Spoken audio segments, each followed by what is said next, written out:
sir. Okay, we'll have a moment of silent meditation and pledge to the flag.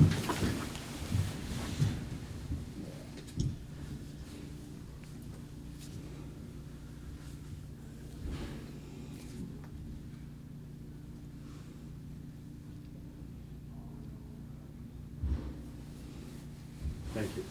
I pledge allegiance to the flag of the United States of America and to the republic for which it stands, one nation, under God, indivisible, with liberty and justice for all.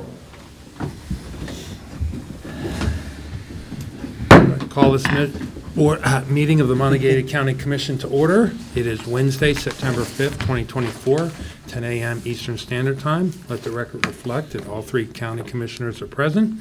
First item on the agenda is consent and approval with our Commission Office Manager, Colleen Kuhn. Good morning. Good morning, Good Colleen. morning. Morning. There are no exonerations. We have minutes for August 28th, 2024. Vouchers, General County, $268,829.91. Magistrate Court, $153.59. 911, $32,118.19. Chestnut Ridge Park, $3,474.52. Camp Muffley, $140.98. One County Center, $3,268.04. ARPA, $798.45. Purchasing card vouchers, General County, $2,884.22. Home confinement, $6,728.55. Camp Muffley, $760.09. Mon County Center, $430.79 for a voucher total of $319,587.23. There are no budget revisions. Position vacancies for boards and authorities are listed on our website, and we have fiduciary orders for September 4th, 2024. Okay, do I have a motion to approve the consent agenda as presented? So moved. All those in favor say aye. Aye. Okay, do we have any additional fiduciary items? No, sir. Okay. Next item on the agenda is introduction to new employee personnel changes. Do we have any? No, sir. Okay, seeing none. Next item on the agenda is comments from the public. We'll now open the comments from the public session of the meeting. Anybody wishing to be heard, please raise their hand, come forward, provide your name and address. Okay, come on forward.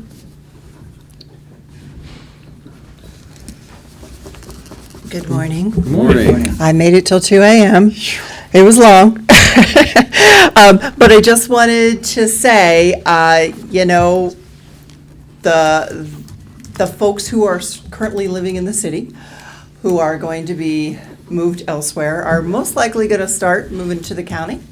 I think a lot of it's going to happen at Scott Avenue. I think Scott Avenue is going to become, this is just my prediction, the new Spruce Street.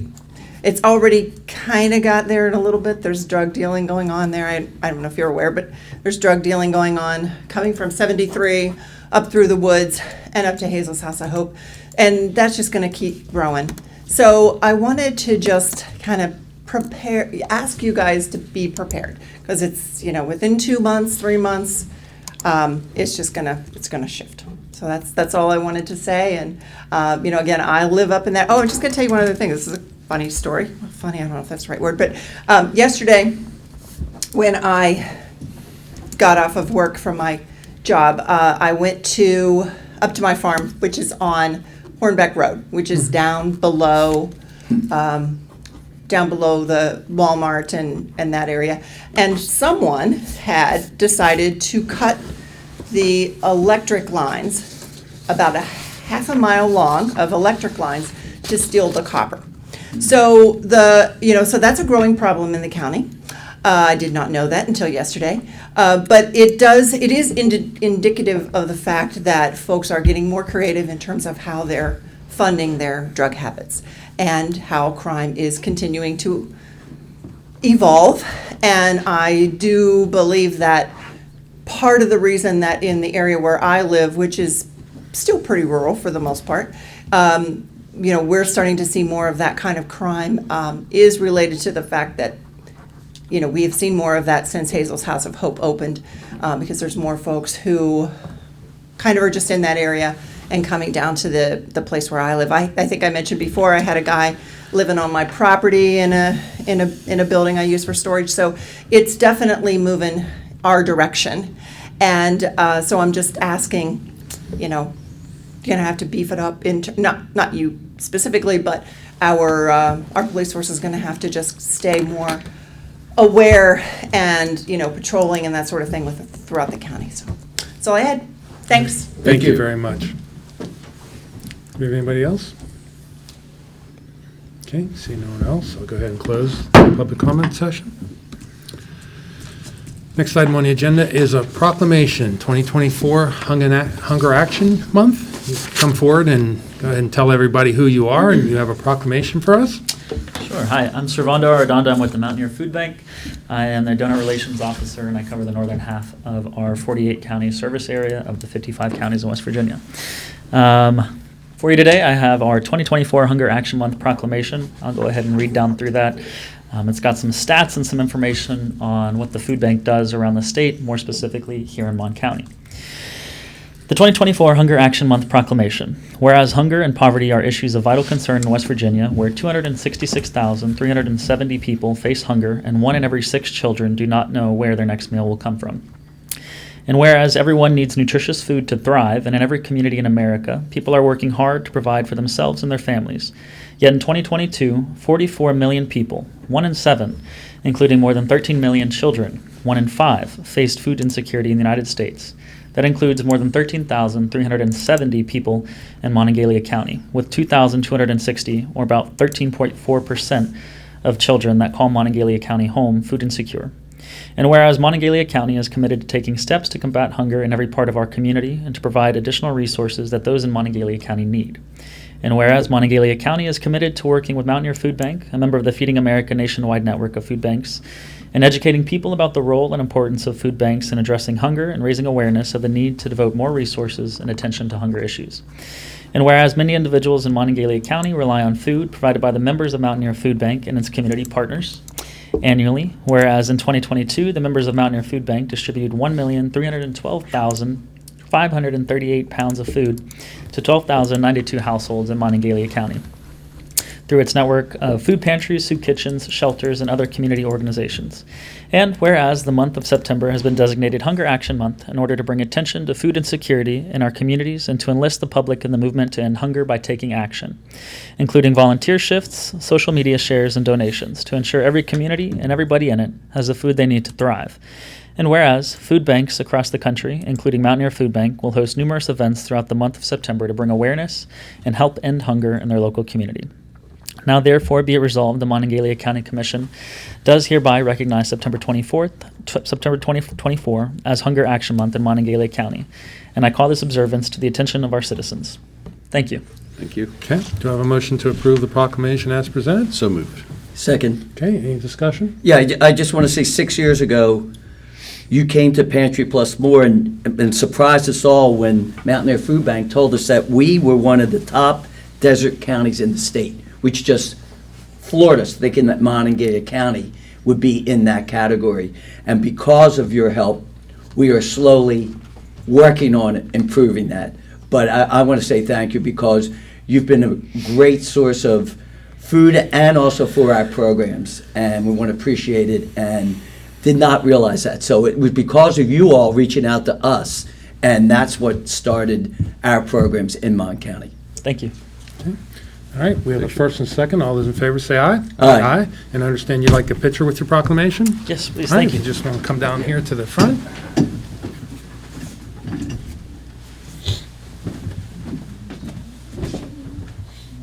Come up here. We'll put you by the mayor. Mayor. There was a- There was a 4-11. All right, ready? Got it. Thank you. Thanks, Sharon. Thanks again, Savannah, for coming in. Appreciate it. We'll see you in a couple weeks.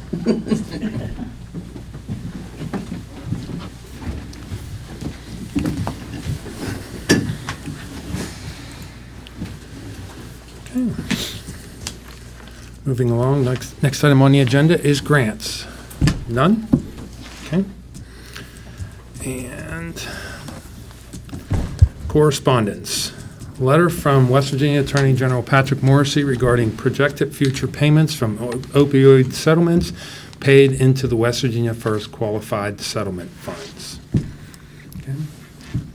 Do you want to make a comment? Just that we did see the numbers, and it's much less than what we received on the first time. It's roughly between, 100 to 150,000 per year for the next several years. So it isn't what has been like the 1.1 million. So I think we just need to be aware of that. But we appreciate the funds coming in, but it isn't the same amount of money that we thought we'd be getting. Okay. Next item is a notice of auction of delinquent and non-entered lands from West Virginia Auditor J.B. McCuskey. Comment? This is just a listing of all the properties that weren't sold at prior tax sales, and they've been held in the inventory for the state for, some of them go back into the 80s. These properties have been sitting there, so they'll come like they do on the regular tax auction and perform an auction of these. And it works a little differently with this auction. You simply, if you bid on it and buy it, you own it, rather than going through the process of notice and weeks and months of obtaining a deed from the auditor. This is a much more streamlined process of these properties have basically escheated to the state at this point. So. Okay. Do we have any other correspondence? No, but I would like to note that that auction is being held on October 11th at 9:30 a.m. at the Sheriff's Department on the second floor. Okay. But there are no other correspondence. Thank you. Okay. Commissioner Bloom, do you have any other No, I don't. correspondence? Commissioner Arnett? No, sir. Okay. Unfinished business, we have none. New business. To consider to approve requisition number 9 for the Series 2021 B Harmony Grove Phase 1 Administrative Expense Fund. This is in the amount of $1,850, and it is to be paid to Municap. Okay, do I have a motion to approve requisition 9 as presented? So moved. Second? All those in favor say aye. Aye. Okay, consideration to approve requisition number 13 for the University Town Center Series 2023 A Property Tax District Administrative Expense Fund. This requisition is in the amount of $4,176.25, and it is also to be paid to Municap. Move to approve requisition number 13. Okay, Second? all those in favor say aye. Aye.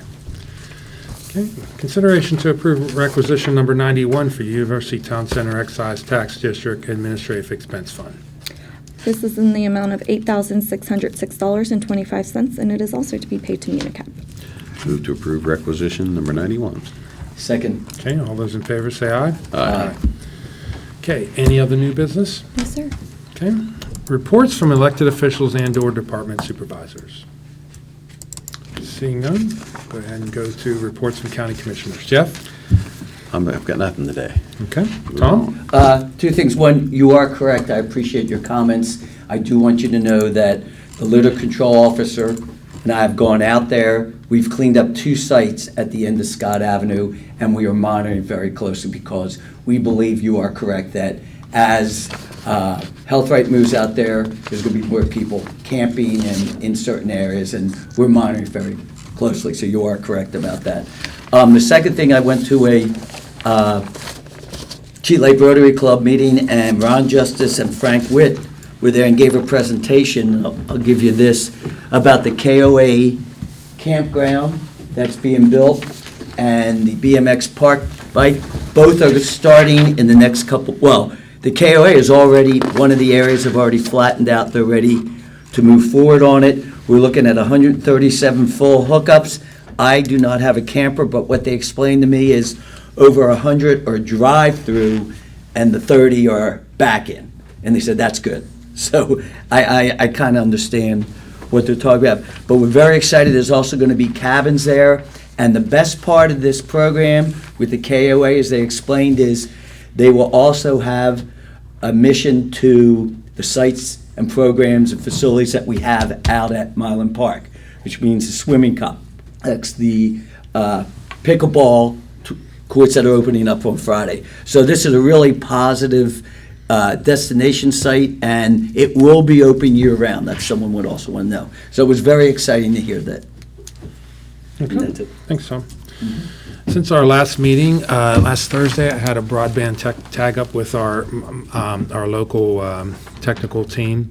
On Friday, we had staff reports, and then in the afternoon, I had a tag up with the Comcast team regarding their project update. This was a holiday weekend, so I hope everybody enjoyed their Labor Day holiday. Today is a regular day, though, but I had a meeting this morning with the Mountain Park Executive Committee prior to the commission meeting. Tomorrow, I have a meeting with the administrator. We're going over the Fair Labor Standard Act exemption evaluation process that we're going through. Friday, we have staff reports, and as Commissioner Bloom mentioned, the pickleball courts at Mountain Park will have their grand opening on Friday. So I don't recall how many courts there are. I think six. Six, I Six. think. And they're back there by our building. But lately, our family and I have been playing pickleball a lot.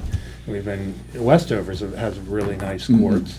Been going over there a lot, and there's a lot of options, and usually we try 2 or 3 before we finally get to one where there's actually an open court, so there's a lot of demand for that. So I'm looking forward to seeing those courts being open. Tuesday, we have a call with, the administrator and I have a call with our HR team, and that's all I have. So I entertain a motion to adjourn. So moved. Second. All those in favor say aye. All right. Aye. We be gone. We're adjourned.